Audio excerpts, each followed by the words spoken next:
Donald Trump is back at the Oval Office. As soon as he was sworn in as the Commander-in-Chief of the U.S. forces and took oath as the 47th President of the United States of America, it was virtually a shock and awe campaign of the U.S. President as he announced a slew of measures that he intends to undertake.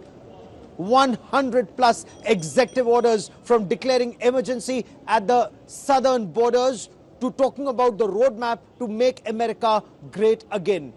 Now, those who support Donald Trump have followed every word and clapped. But there are some who are very apprehensive. But at the inaugural at the Capitol Hill, so you had the Trumps, you had the Vances, you had the biggest names and faces from the Silicon Valley to the industry from across the world, various heads of states and governments, and representatives of various governments, including Government of India. We bring you more in this report. So this is the return of the Trump era. The fact is, Donald Trump is the only second president in the history of the United States to be elected to the Oval Office or to White House after a gap of 4 years, which means these 4 years are his legacy years. He wants to leave his mark on American history, to be the president who brought peace, to be the president who made America great again. And what's his roadmap to make America great again? Let me get you more in this report. In his first address as the president of the US, Trump wrote that the golden age of America has begun.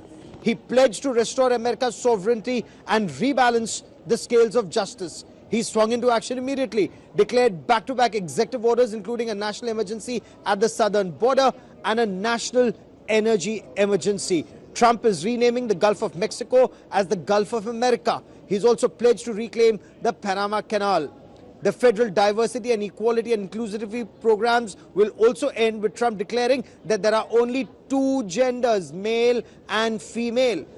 Vice President Jerry Vance, flanked by his wife Usha Vance and their 3 young children, he was also sworn in as the Vice President of the United States of America. Now, apart from Joe Biden, former presidents included Barack Obama, Bill Clinton and George Bush. They were present at the Capitol.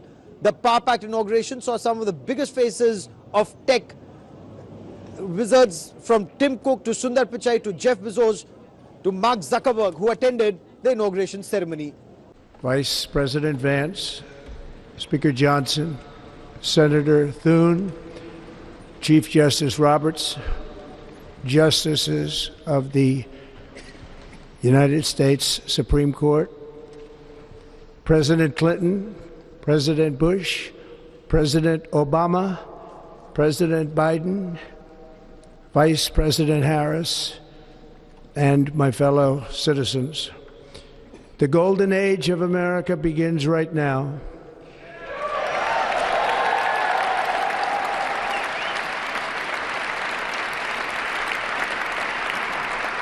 From this day forward, our country will flourish and be respected again all over the world. We will be the envy of every nation, and we will not allow ourselves to be taken advantage of any longer.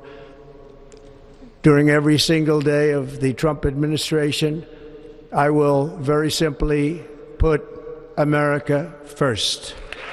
My recent election is a mandate to completely and totally reverse a horrible betrayal and all of these many betrayals that have taken place, and to give the people back their faith, their wealth, their democracy, and indeed their freedom.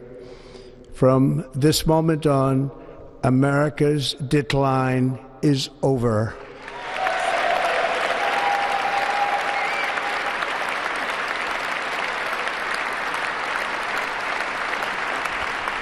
Our liberties and our nation's glorious destiny will no longer be denied, and we will immediately restore the integrity, competency, and loyalty of America's government. If we work together, there is nothing we cannot do and no dream we cannot achieve. Many people thought it was impossible for me to stage such a historic political comeback. But as you see today, here I am. The American people have spoken.